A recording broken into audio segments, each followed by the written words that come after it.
What's up, guys? Hey. So, some of you know what this is.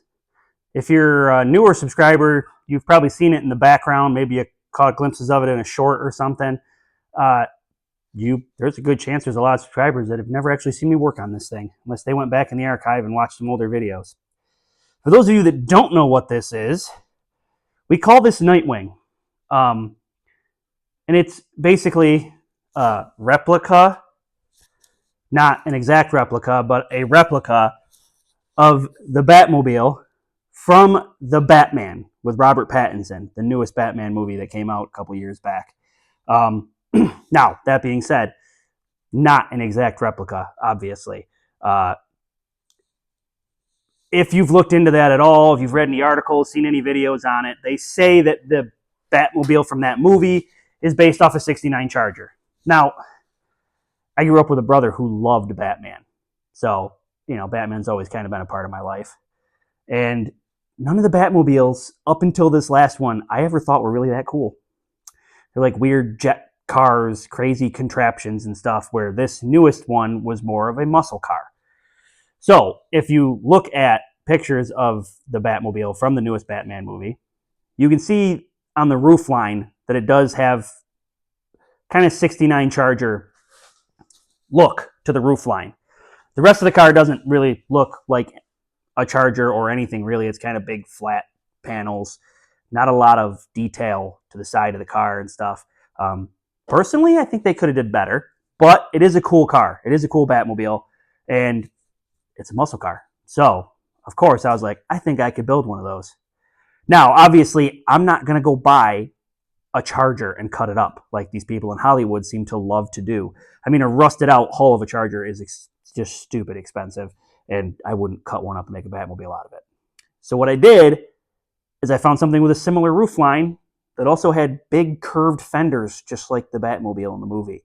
And in my eyes, when I looked at it, I saw first generation Firebird, the big curves in the fenders, in the front fenders, big long curvy front fenders, and the curves in the rear quarter panels. So what we did is, I'll take you back. We'll do a little quick recap on what we got going on here.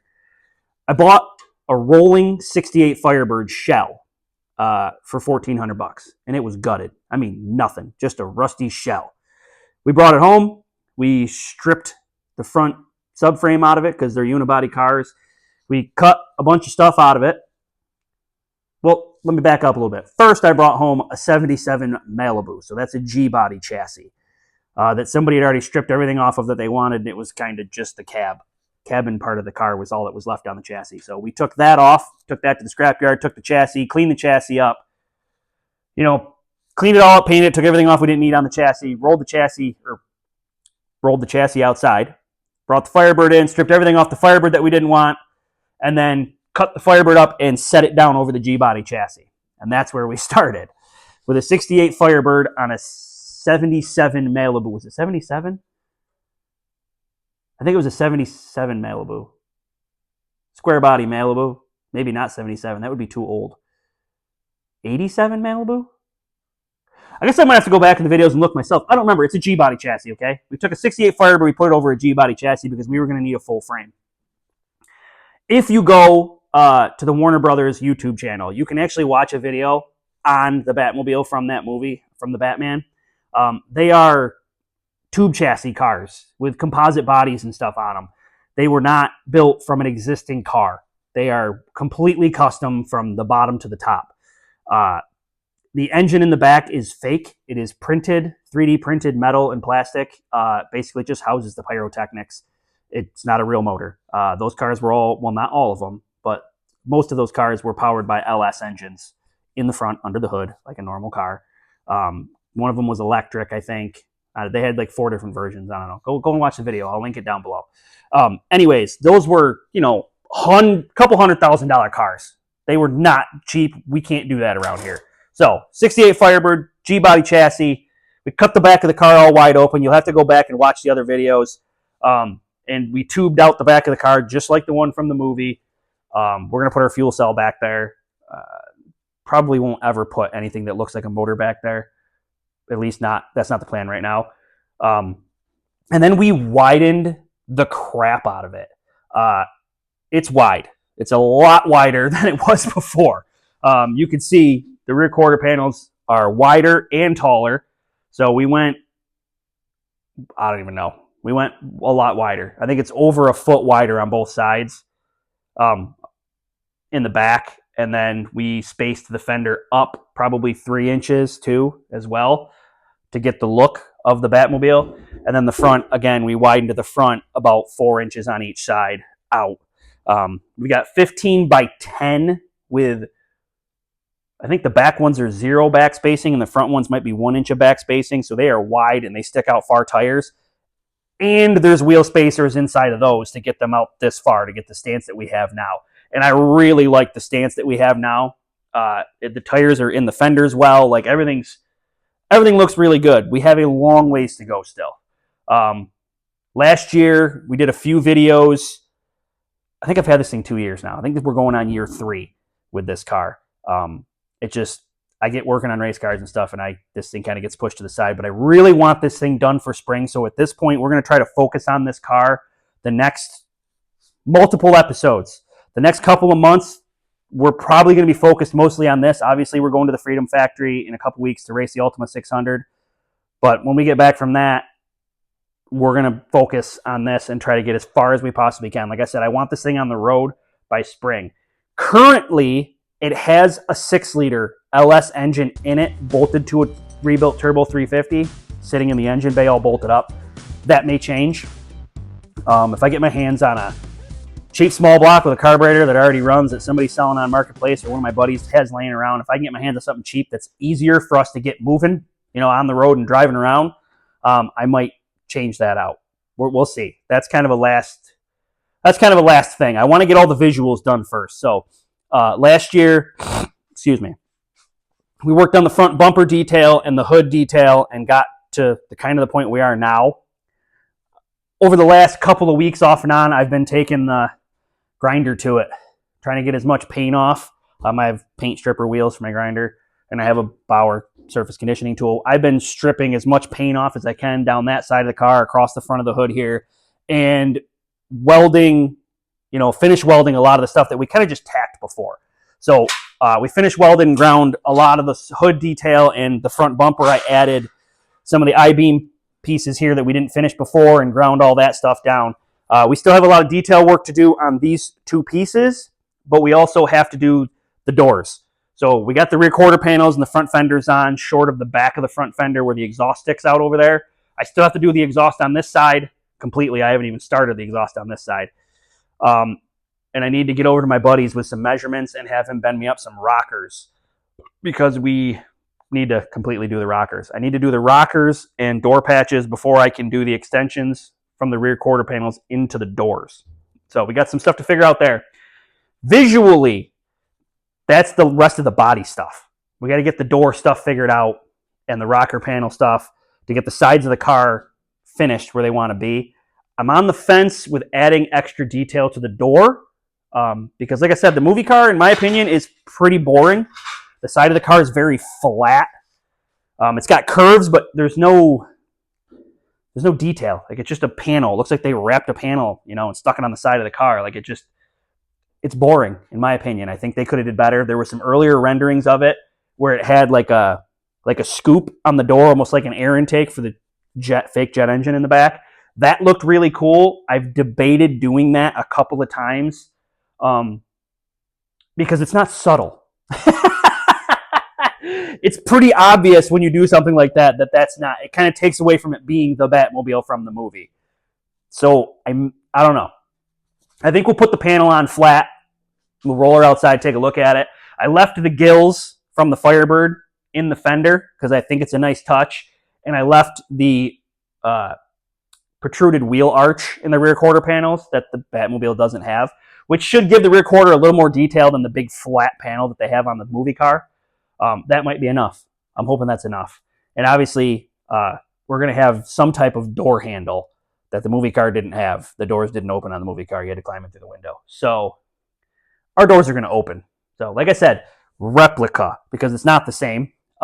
Surprisingly, as wide as I have made this car, it is still not as wide as the movie car. just I can tell by, the way I fitted parts to try to look like the movie car across the front of the front bumper and stuff, building the front bumper, building the hood pieces, looking at pictures on the internet of the car, and trying to space it, these pieces out to make it look as close as possible. I realized pretty quickly that we are still significantly thinner than the movie car. So yeah, we got a lot of work to do. Let me show you some of the stuff we've done real quick, and let me get back to it. All right, so real quick, front bumper. As you can see, I went with the grinder and cleaned up all the welds and stuff we had on here. The front bumper is looking pretty good.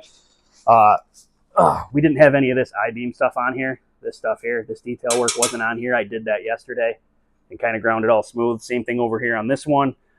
We still have to do the grill and the headlight surrounds, and I'm going to have to close in some of this corner piece over here and over here.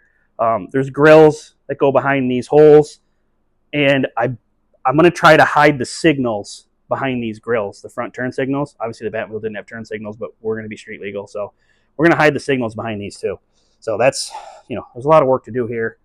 The hood, I didn't add any more detail to the hood. I just kind of I welded up and ground things smooth. I'm not done. You can see there's still weld inside there and the split that didn't get ground yet. It's hard to reach. We have this piece made up that goes in here. We still got to create the back piece of this hood section, and we have more detail work to do over here. There's a piece that goes around this that we got to put on. There's another piece that goes here, detail piece with 3 fake exhaust pipes coming out on both sides. So there's still some detail work we have to do there.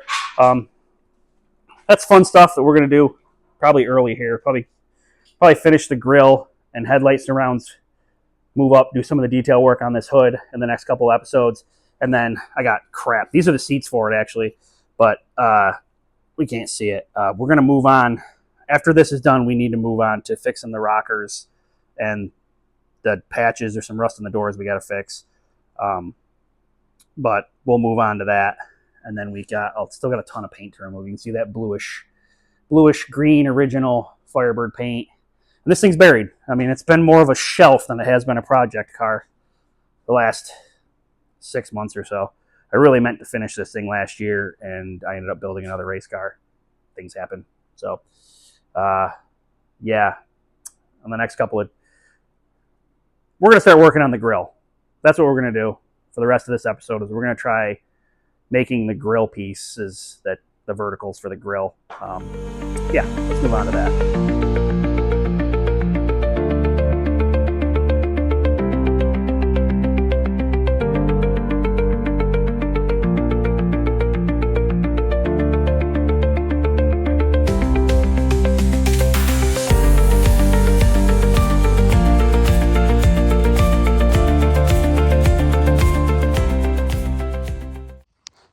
All right, we got some grill uprights in.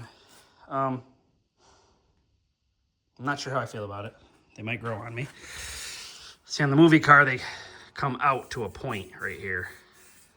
So we'd have to add that, but I'm almost wondering if they need to go back under the grill further. See, there's going to be a surround that goes around this with a bunch of bars going down it that I will try to match up with this spacing in here, and the very first piece of this surround will be the same distance apart. So it'll come over, there'll be one here, and then it'll come a full box around that obviously I have to make removable so we can access the headlights. But see, if I look at this one is ahead of this, and it kind of needs to be even with it. So I would say this one has to go back a hair to be even with this edge here, so that this headlight surround lines up with it. And then that means these ones are also forward. It's kind of the same thing over there. That one looks like it might actually be back further. It is.